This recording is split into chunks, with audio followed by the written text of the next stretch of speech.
This is Aldous Huxley, a man haunted by a vision of hell on earth. A searing social critic, Mr. Huxley, 27 years ago, wrote Brave New World, a novel that predicted that someday the entire world would live under a frightful dictatorship. Today, Mr. Huxley says that his fictional world of horror is probably just around the corner for all of us. We'll find out why in a moment. The Mike Wallace Interview, presented by the American Broadcasting Company in association with the Fund for the Republic, brings you a special television series discussing the problems of survival and freedom in America. Good evening. I'm Mike Wallace. Tonight's guest, Aldous Huxley, is a man of letters, as disturbing as he is distinguished. Born in England, now a resident of California, Mr. Huxley has written some of the most electric novels and social criticism of this century. He's just finished a series of essays called Enemies of Freedom, in which he outlines and defines some of the threats to our freedom in the United States. And Mr. Huxley, right off the bat, let me ask you this. As you see it, who and what are the enemies of freedom here in the United States? Well, I don't think you can say who in the United States. I don't think there are any sinister persons deliberately trying to rob people of their freedom. But I do think, first of all, that there are a number of impersonal forces which are pushing in the direction of less and less freedom. And I also think that there are a number of technological devices which anybody who wishes to use can use to accelerate this process of going away from freedom, of imposing control. Well, what are these forces and these devices, Mr. Huxley?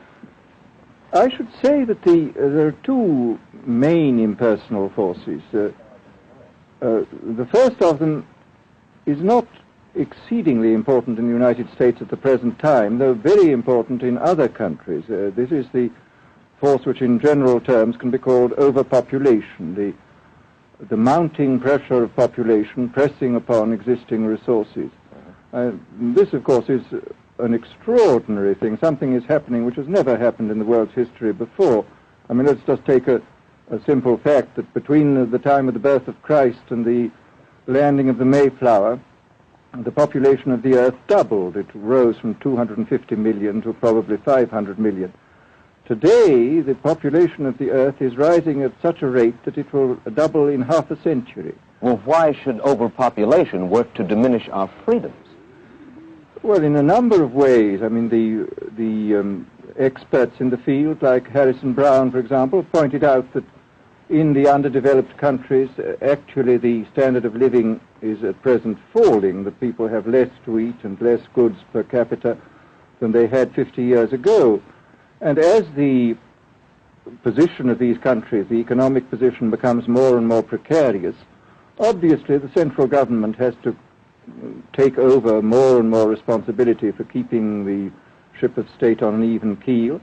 And then, of course, you're likely to get social unrest under such conditions, with again an intervention of the central government. So that I think one sees here a pattern which seems to be pushing very strongly towards a totalitarian regime. And unfortunately, as in all these underdeveloped countries, the only highly organized political party is the Communist Party, it looks rather as though they will be the heirs to this unfortunate process, that they will step into the position of power. Well, then, ironically enough, one of the greatest forces against communism in the world, the Catholic Church, according to your thesis, would seem to be pushing us directly into the hands of the communists because they are against birth control.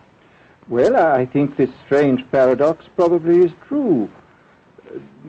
There is it's an extraordinary situation, actually. I mean, one has to look at it, of course, from a biological point of view. The whole essence of biological life on Earth is a question of balance, and what we have done is to practice death control in a most intensive manner without balancing this with birth control at the other end. Consequently, the birth rates remain as high as they were, and death rates have fallen substantially. All right, then. So much for the time being, anyway, for overpopulation. Another force that is diminishing our freedoms. Well, another force which I think is very strongly operative in this country is the force of what may be called over-organization. As technology becomes more and more complicated, it becomes necessary to have more and more elaborate organizations, more hierarchical organizations. And incidentally, the advance of technology has been accompanied by an advance in the science of organization. It's now possible to make organizations on a larger scale than was ever possible before. And so that you have more and more people living their lives out as subordinates in these hierarchical systems controlled by bureaucracies, either the bureaucracies of big business or the bureaucracies of big government. Mm-hmm. Mm-hmm. Now, the devices that you were talking about, are there specific devices or methods of communication which diminish our freedoms in addition to overpopulation and over-organization? Well, there are certainly devices which can be used in this way. I mean, let us take, after all, a piece of very recent and very painful history is the propaganda used by Hitler, which was incredibly effective. I mean, what were Hitler's methods? Hitler used terror on the one kind, brute force on the one hand, but he also used a very efficient form of propaganda, which he was using every modern device at that time. He didn't have TV, but he had the radio, which he used to the fullest extent, mm-hmm. and was able to impose his will on an immense mass of people. I mean, the Germans were a highly educated people.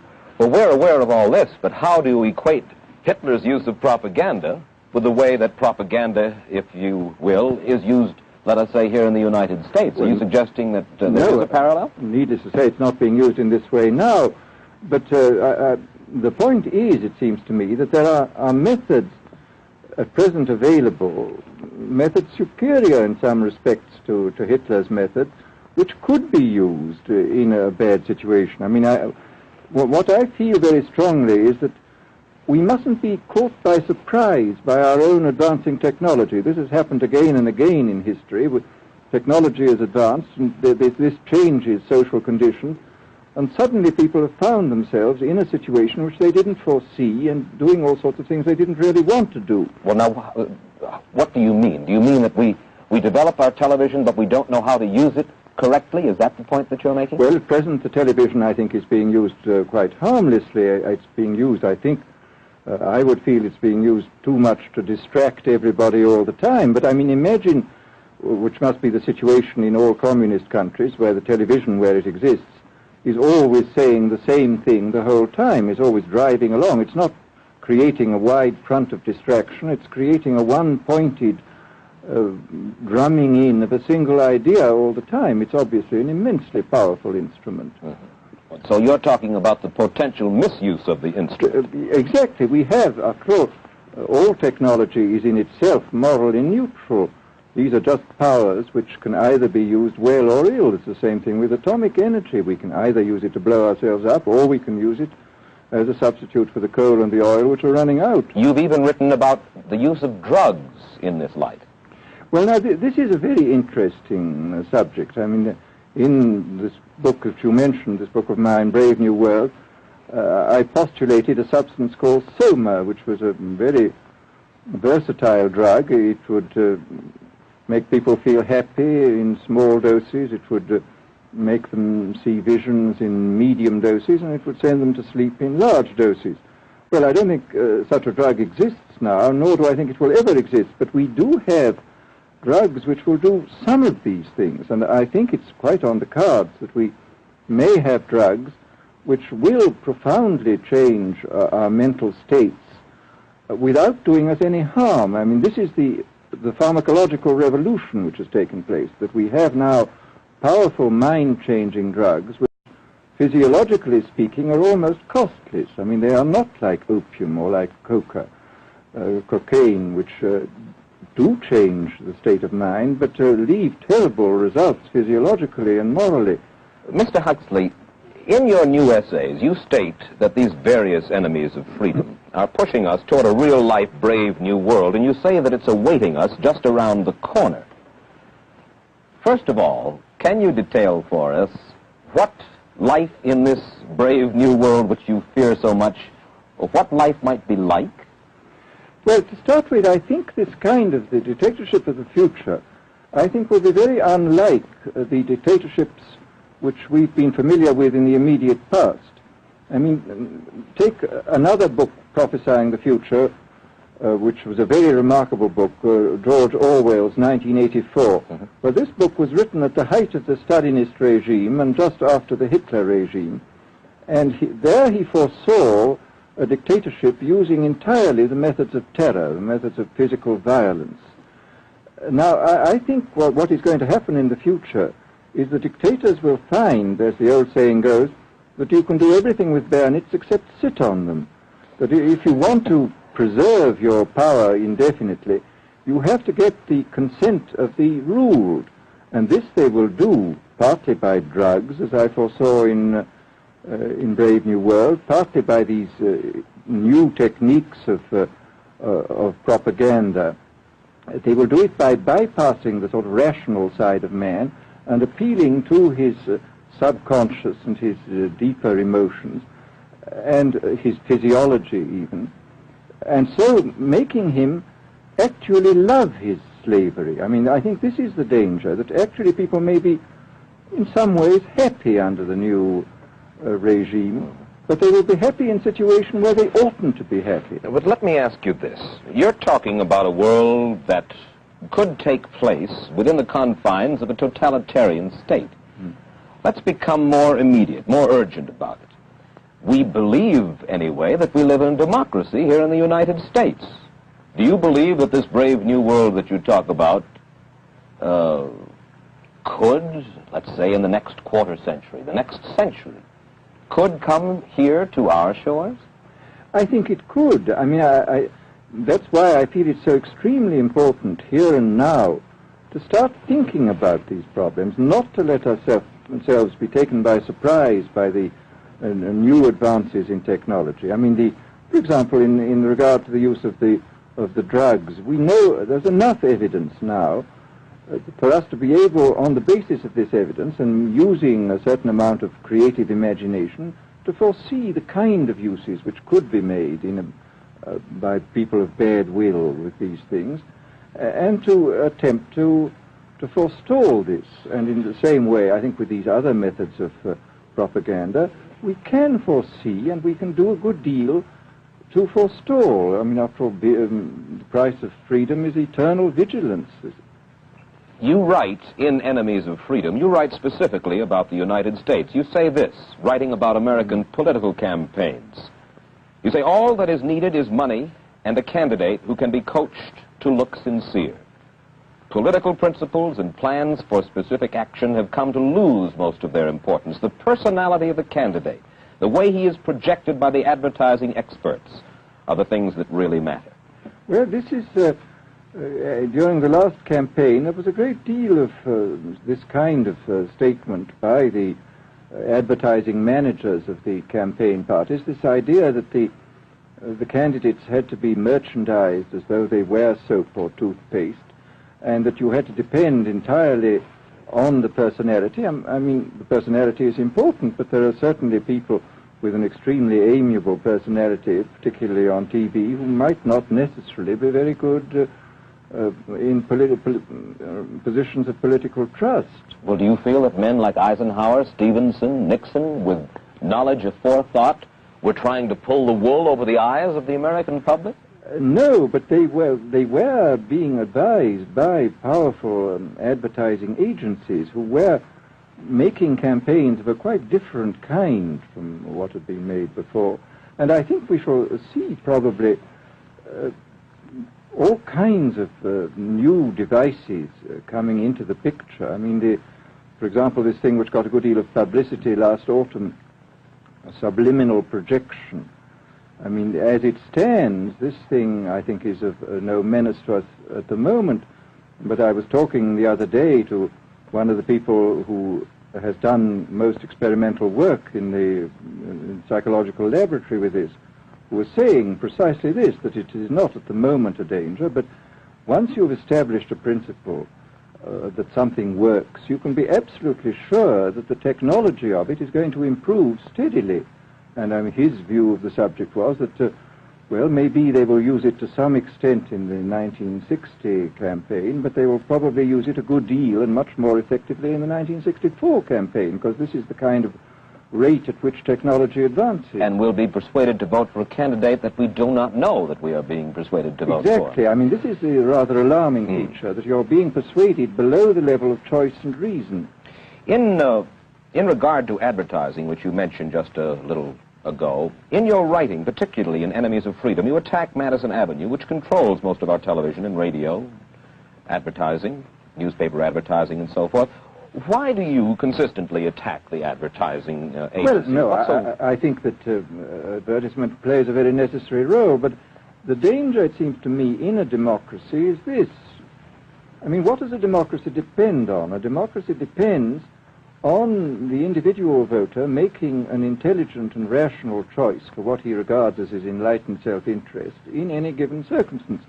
But what these people are doing, I mean, what both for their particular purposes, for selling goods, and the dictatorial propagandists are doing, is to try to bypass the rational side of man and to appeal directly to these unconscious forces below the surface, so that you are, in a way, making nonsense of the whole democratic procedure, which is based on conscious choice on rational grounds.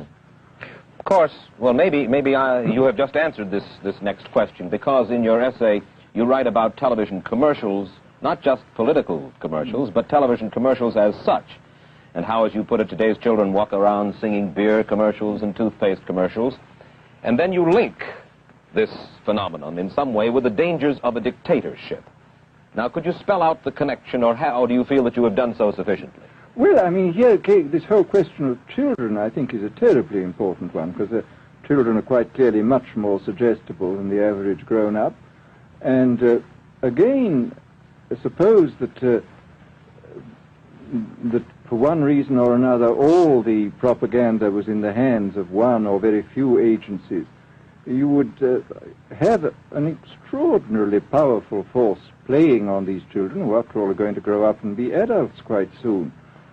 I do think that this is not an immediate threat, but it remains a possible threat. And you said something to the effect in your essay that the children of Europe used to be called cannon fodder, and here in the United States they are television and radio fodder.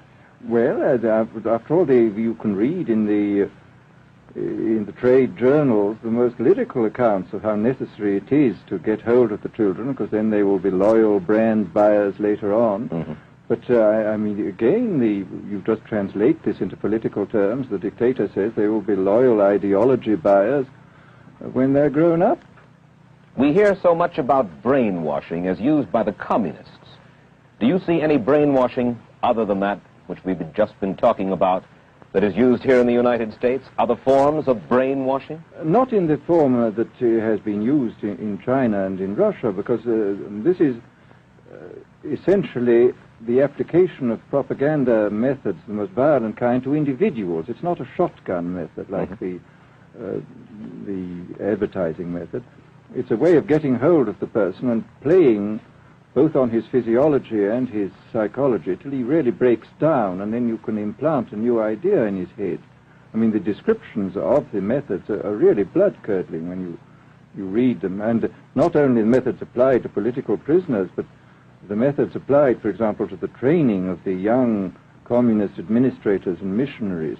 They receive an incredibly tough kind of training, which causes about 25% of them to break down or commit suicide, but produces 75% of completely one-pointed fanatics. The question, of course, that keeps coming back to my mind is this. Obviously, politics in themselves are not evil. Television is not in itself evil. Atomic energy is not evil. And yet you seem to fear that it will be used in an evil way. Why is it that the right people will not, in your estimation, use them? Why is it that the wrong people will use these various devices and for the wrong motives? Well, I think one of the reasons is that these are all instruments for obtaining power, and obviously the passion for power is one of the most moving passions that exist in man, and after all, all democracies are based on the proposition that power is very dangerous and that it's extremely important not to let any one man or any one small group have too much power for too long a time. After all, what are the British and American constitutions except devices for limiting power? And all these new devices are extremely efficient instruments for the imposition of power by small groups over larger masses. Well, you ask this question yourself in Enemies of Freedom. I'll put your own question back to you. You ask this: in an age of accelerating overpopulation, of accelerating overorganization, and ever more efficient means of mass communication, how can we preserve the integrity and reassert the value of the human individual? You put the question. Now here's your chance to answer it, Mr. Huxley. Well, this is obviously, first of all, it's a question of education. I think it's terribly important to insist on individual values. I mean, there is a tendency, as you probably read a book by White, The Organization Man, a very interesting, valuable book, I think, where he speaks about the new type of group morality, group ethic, which speaks about the group as though the group was somehow more important than the individual. But this seems, as far as I'm concerned, to be in contradiction with what we know about the genetical makeup of human beings, that every human being is unique. And it is, of course, on this genetical basis that the whole idea of the value of freedom is based. And I think it's extremely important for us to stress this in all our educational life. And I would say it's also very important to teach people to be on their guard against the sort of verbal booby traps into which they're always being led, to analyze the kind of things that are said to them.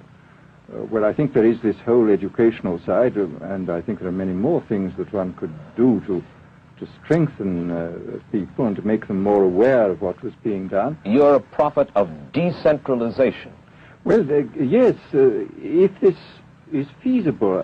It's one of the tragedies, it seems to me. I mean, many people have been talking about the importance of decentralization in order to give back to the voter a sense of direct power. I mean, the voter in an enormous electorate feels quite impotent, and his vote seems to count for nothing.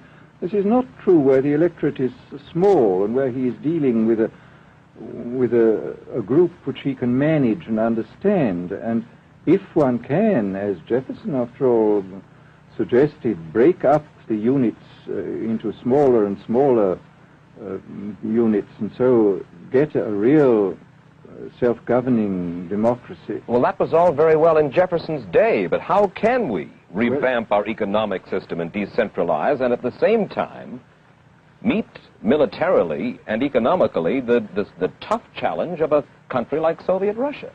Well, I think the answer to that is that there are, it seems to me that industrial production is of two kinds. I mean, there are some kinds of industrial production which obviously need the most tremendously high centralization, like the making of automobiles, for example. But there are many other kinds where you could decentralize quite easily and probably quite economically, and that you would then have this kind of decentralized life. After all, you begin to see it now if you travel through the South, this decentralized textile industry which is springing up there. Mr. Huxley, let me ask you this, quite seriously. Is freedom necessary? As far as I'm concerned, it is, yes. Why? Is it necessary for a productive society? Yes, I should say it is. I mean, a genuinely productive society. I mean, I think you could produce plenty of goods without much freedom, but I think the whole sort of creative life of man is ultimately impossible without a considerable measure of individual freedom, that initiative, creation, all these things which we value, and I think value properly, are impossible without a large measure of freedom. Well, Mr. Huxley, take a look again at the country which is in the stance of our opponent anyway it would seem to be there, Soviet Russia. It is strong and getting stronger economically, militarily. At the same time, it's developing its art forms pretty well. It seems not unnecessarily to squelch the creative urge among its people, and yet it is not a free society. It's not a free society, but here is something very interesting, that those members of the society, like the scientists who are doing the creative work, are given far more freedom than anybody else. I mean, it's a privileged aristocratic society in which, provided that they don't poke their noses into political affairs, these people are given a great deal of prestige, a considerable amount of freedom, and a lot of money. I mean, this is a very interesting fact about the new Soviet regime, and I think what we're going to see is a people on the whole with very little freedom, but with an oligarchy on top enjoying a considerable measure of freedom and a very high standard of living. And the people down below, the epsilons down below, enjoying very little. And you think that that kind of situation can long endure? I think it can certainly endure much longer than a situation in which everybody is kept down. Because, I mean, they can certainly get their technological and scientific results on such a basis.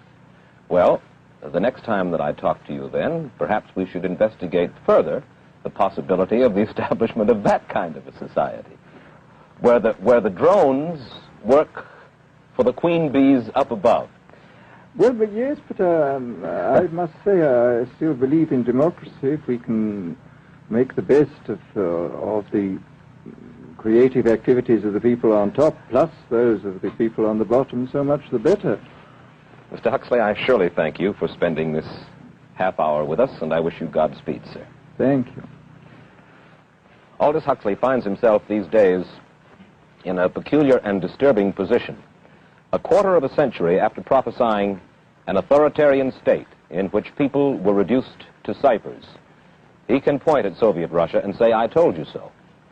The crucial question, as he sees it now, is whether the so-called free world is shortly going to give Mr. Huxley the further dubious satisfaction of saying the same thing about us. Stay tuned for a preview of next week's interview. Till then, Mike Wallace, good night.